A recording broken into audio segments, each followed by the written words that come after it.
নমস্কার বন্ধুরা, মিতার রান্নাঘরে আপনাদের সবাইকে স্বাগত। আজকে আমি নিয়ে চলে এসেছি সাবু দিয়ে এক দারুণ স্বাদের রেসিপি। উপোস করে আর সেই একঘেয়েমি সাবু মাখা খেতে ভালো লাগছে না, তাহলে বাড়িতে একবার হলেও এই রেসিপিটা ট্রাই করতে পারেন। আমি 100% শিওর হয়ে বলতে পারি, গোটা ইউটিউব খুঁজে ফেললেও তোমরা এই রেসিপিটা কোথাও খুঁজে পাবে না। দেখতে যতটা সুন্দর লাগছে, খেতেও কিন্তু অসম্ভব সুস্বাদু হয়। একবার বাড়িতে যদি বানিয়ে ফেলেন এই রেসিপিটা, বারবার বাহানা খুঁজবেন আবার কবে এই রেসিপিটা ট্রাই করা যায়। তাহলে ঝটপট এই রেসিপিটা দেখে ফেলে বাড়িতে চটপট বানিয়ে ফেলুন দেখি। রেসিপিটি তৈরি করতে আমি এখানে নিয়েছি 2 কাপ সাবু। আপনারা আপনাদের পরিমাণ মতো বুঝে নিয়ে নিতে পারেন। আমি এখানে 150 গ্রাম মতো সাবু নিয়েছি। সাবুটাকে প্রথমে ভালো করে জল দিয়ে ধুয়ে পরিষ্কার করে নিতে হবে।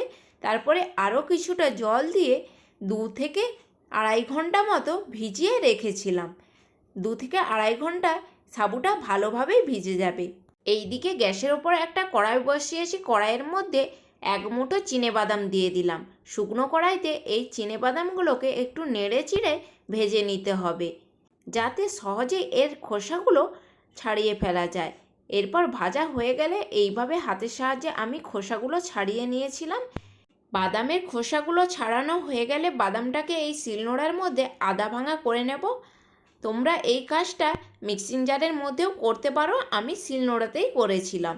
বাদামটাকে একদম গুঁড়ো করব না, এইভাবে আদা ভাঙা করে নিতে হবে। দেখুন, দেখে নিশ্চয়ই বুঝতে পারছেন আমি বাদামগুলোকে কিভাবে ভেঙেছি। আড়াই ঘন্টা পরে দেখুন সাবুটাও এদিকে একদম সুন্দরভাবে ভিজে গিয়েছে। রান্নার জন্য আর যা প্রয়োজন হবে তা হলো আলু, গাজর, লঙ্কা আর আদা। আলু আর গাজরটাকে এইরকম ছোট ছোট কিউব করে কেটে নিয়েছি, আর লঙ্কাটাকে এইভাবে ফালি করে নিয়েছি, আর নিয়েছি গ্রেট করা 1 চামচ আদা। এরপর গ্যাসের উপর কড়াই বসিয়ে কড়াইয়ের মধ্যে দিয়ে দিলাম 2 চামচ রিফাইন অয়েল, আর দিয়ে দিলাম 1/2 চামচ ঘি। তেল আর ঘি গরম হলে কেটে রাখা আলু আর গাজর দিয়ে ভালো করে নাড়াচাড়া করে ভেজে নিতে হবে। এই রান্নাতে অবশ্যই একটু ঘি ব্যবহার করতে হবে, না হলে রান্নার টেস্টটা ঠিকঠাক আসবে না। এরপর আলু আর গাজরটাকে ভালো করে নাড়াচাড়া করে এর মধ্যে দিয়ে দিচ্ছি পরিমাণ মতো লবণ আর হলুদ। 3 থেকে 4 মিনিট গ্যাসের ফ্লেম মিডিয়ামে রেখে আলু আর গাজরটাকে এইভাবেই নাড়াচাড়া করলে আলু আর গাজরটা ভালোভাবে সেদ্ধও হয়ে যাবে আর ভাজাও হয়ে যাবে। এরপর এর মধ্যে দিয়ে দিচ্ছি সেই গ্রেট করে রাখা 1 চামচ আদা আর কুচনো লঙ্কাটা। আমি এখানে 2টো কাঁচা লঙ্কা ব্যবহার করেছিলাম, আপনারা লঙ্কাটা কম বেশিও করে নিতে পারেন। আর দিয়ে দিচ্ছি 1 মুঠো কিশমিশ। কিশমিশটাকেও 1 থেকে 1.5 মিনিট মতো নাড়াচাড়া করে ভেজে নেব।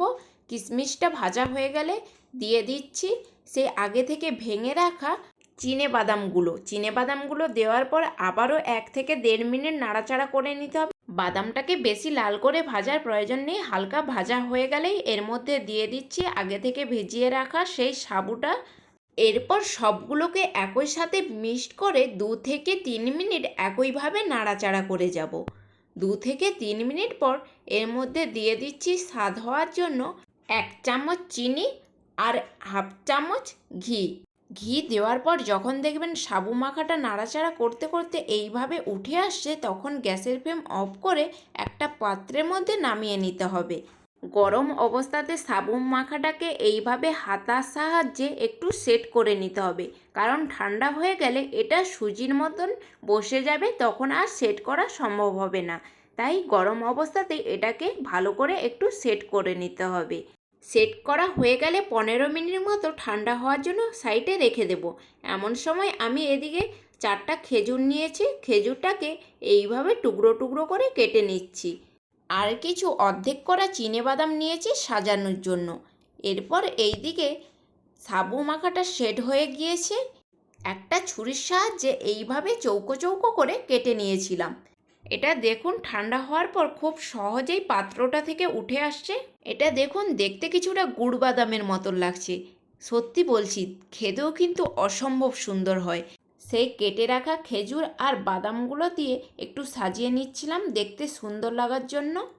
বাড়িতে অবশ্যই একবার ট্রাই করবেন, ভালো লেগে থাকলে একটি সাবস্ক্রাইব করে দেবেন। আর কমেন্ট বক্সে কমেন্ট করে জানাতে ভুলবেন না রেসিপিটি আপনাদের কেমন লেগেছে।